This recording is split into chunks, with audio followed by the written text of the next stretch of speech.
As promised in my last screencast, I'm going to show how to make sure that secondary toolbars correctly respond to on-the-fly changes to VisualWorks look and feel preferences.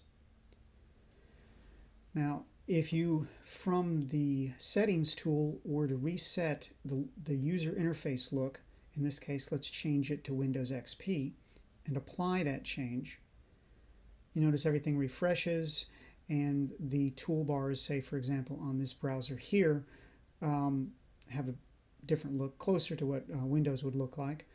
But here in the Justified Toolbars window, the toolbar doesn't quite look the right way. If we go over to the class side, and I'll open up another instance of the window, we can compare the two, and you can see that with a newly opened window, the toolbar looks closer to what you would expect for a Windows look and feel, but the old one doesn't. And that's because the updating, it doesn't happen correctly. You've got to do some special things when dealing with toolbars that are part of a view in Windows when you want to respond to look and feel changes. Let's go back to the instance side here, and normally you can deal with look and feel changes via responding to a Windows event, in this case either a new graphics device or a reopen event.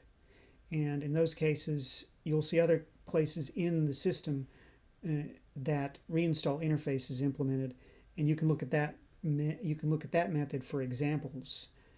Now, once you respond to that, first things you've got to do is remove some of the old widgets, so that when the builder redraws the window, it'll redraw them much the same way that it is supposed to do whatever the present look and feel is.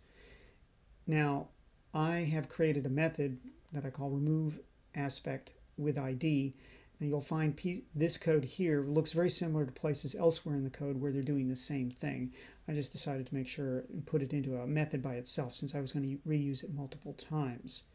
First thing you got to do is make sure that the ID exists, that the component actually exists in the builder based on that ID. Then, once I'm sure that it has, I remove that widget of the component as a dependent from the aspect that I passed in here.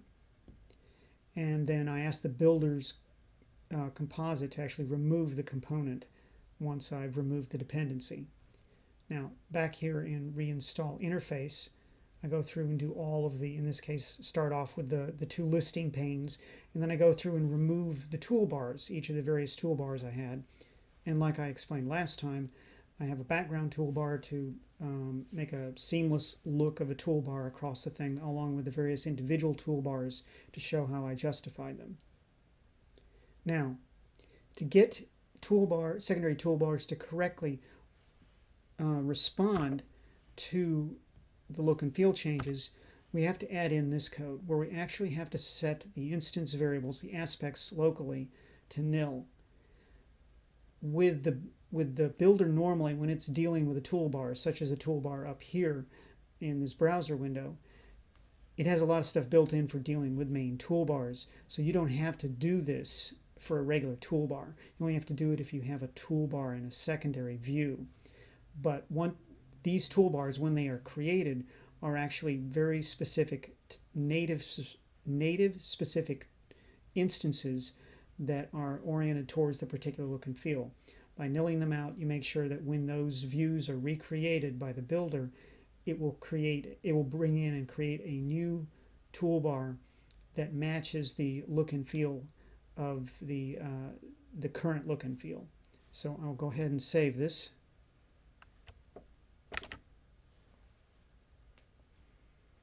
Bring that window back up. Let's go ahead and change the look and feel to, let's try motif this time. All right, you can see that all updates. Let's go back, and we'll go back to the class side and open up a new one of these again.